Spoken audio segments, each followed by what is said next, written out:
Hey, Dr. Serrano, man, great question. I do love, Dr. Eric Mason, and yeah, I'm actually getting ready to jump into his new book about like rebranding the church, which I can't wait to see what he sheds light on there.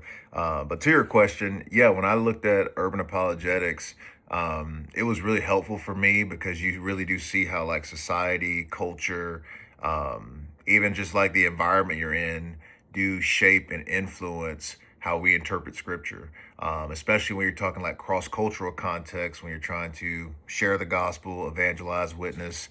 And I immediately, with your example, I immediately think of like some of the Hebrew Israelite cats we have in our city.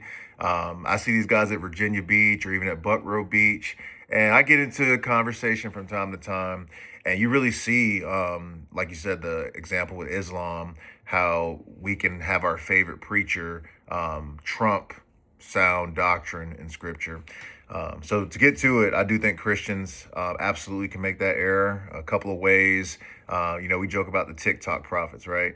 But I see so many Christians do that. Like it's so easy for us to take a loud voice, a popular voice, or even just a powerful voice, and basically take this clip that they preached and then use that to inform scripture.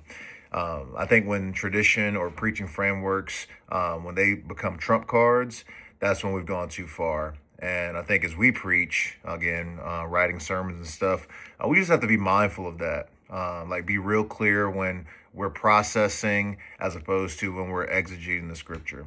The second thing I'll highlight is when theology or when later theology overrides early scripture rather than fulfill it. One example of this for me, dealing with people in church, is when you talk about tithing and people who don't want to tithe or maybe are just misinformed, they're quick to go to, well, Jesus fulfilled the law.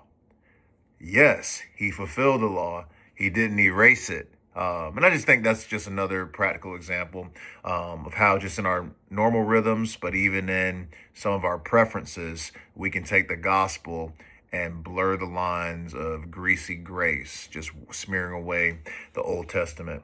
The third thing that I'll highlight is application. So when application eclipses exegesis, we got a huge problem. And I unintentionally do this. I think sometimes out of just being excited to share a nugget or whatever. But we can't make the scripture all about us, meaning we can't make the big impact or the big takeaway be how this applies to us today.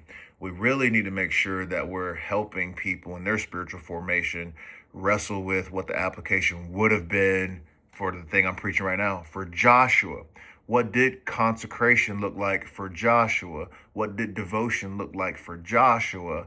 And then extract from that and see how it applies to us in our context. So I would say those are the immediate examples that kind of popped out to me.